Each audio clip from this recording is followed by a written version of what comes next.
Ah, you think darkness is your ally. You merely adopted the dark.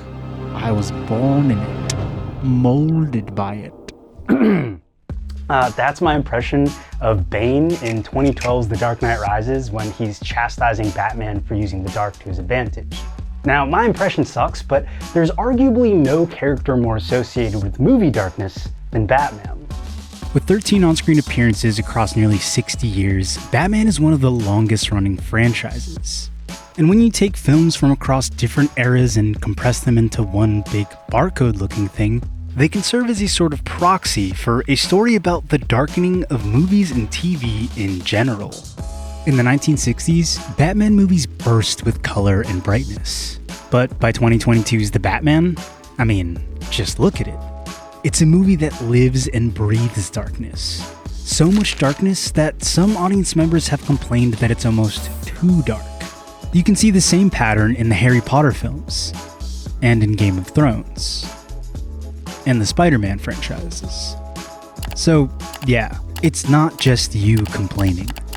Movies and TV shows are getting darker, and there are a few reasons why.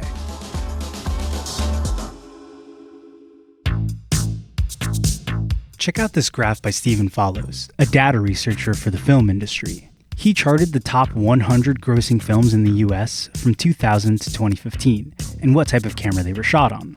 This point here, it's where movies flipped from film to digital. And this shift from film to digital is part of the reason for this shift. The biggest difference between shooting dark scenes on film versus digital is not knowing exactly what you have. My name is Brett Jutkowitz. I'm a cinematographer. Some of my recent work includes Ready or Not, A Black Phone, Scream, and Stranger Things Season 4. When shooting a movie on film, there is way less room for error and way more opportunities to make mistakes. For one, there are no monitors that'll show filmmakers exactly what a shot is going to look like before they record it. There are video taps for film cameras, but they're really just a reference for framing. It's really not representative of how the image will actually look. It's using a light meter and measuring the light in the scene and trusting that you're getting what you want. If you do shoot a dark scene on film, there isn't much room to correct it later, because the information in the darkest parts of the image is essentially lost. The overall image just becomes grainier. And in Hollywood, there's little room for error. You really can't do a scene again. Just paying for the day, the location, there's really no room for going back and redoing something if it comes out too dark or if it's not exactly what you want. Take a look at these two shots. This one from 2002's Spider-Man was shot on film. This one from 2012's The Amazing Spider-Man was shot on digital. See how much brighter Spider-Man and Mary Jane's faces are? With film, the safest bet is to shoot with plenty of light, even if scenes are meant to be dark. Shooting digitally allows you to take more chances with darkness, because digital shoots usually have high-quality digital monitors. The way that it allows people to see the image as it will be when it's finished lends itself to taking more risks. Plus, digital cameras are generally more sensitive to light. They do capture more into the highlights and more into the shadows than a film stock can. Digital cameras, like the one we're using to film this right now, shoot in what's called a log format. This essentially is when the camera sensor is capturing a really flat, grayish image in order to preserve information in the highlights and the shadows. Once you bring that footage into a color grading software, you have tons of room to push that footage around. And instead of losing detail in the darkest parts of the image, like you would with film, you can push it way brighter and still retain that detail. And the overall image doesn't get super grainy either. Now, I know what you're thinking. Lots of very successful dark scenes have been shot on film, from The Godfather to The Dark Knight to Euphoria. It's not impossible to do dark scenes on film. It's just harder and riskier.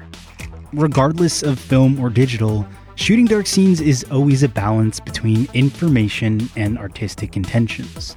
There was an episode in Severance. There's shots in that sequence where you really are only seeing just a sliver of his face in this sea of darkness. And watching it, I was struck by it. There's instances where you really want to focus on one thing in the frame, and using darkness as a tool to kind of guide the eye in that way. Darkness only feels like a problem when it feels like we're missing out on visual information that we think we're supposed to see. It's tricky because at the same time as you want to create a mood and a feeling for the audience, you don't want to also get in the way of them enjoying the show. It's a balance. Filmmakers are using the best screens the world has to offer in perfectly dark rooms when tweaking the brightness of the content that we're all watching. So filmmakers choose to make something look right on the best screen, and they expect that vision to trickle down to whatever screen you end up watching it on later on down the line. It's impossible to know how people are going to watch it in the end, and if you make it look good on a low quality television, then when people are in the theater, it's not going to look right for them. So yes, what you're watching is dark, but it's also exactly what the filmmaker wanted you to see. There's hope that movie darkness is still evolving for the better. Ad Astra and Nope were filmed using regular cameras and infrared cameras. Infrared cameras allow filmmakers to essentially steal light from the sections of the light spectrum that are invisible to the human eye. It also creates a black sky, which is useful for compositing. When blending the two images together, you can produce a darkness that allows you to peer much deeper into the dark expanse than normal movie darkness would.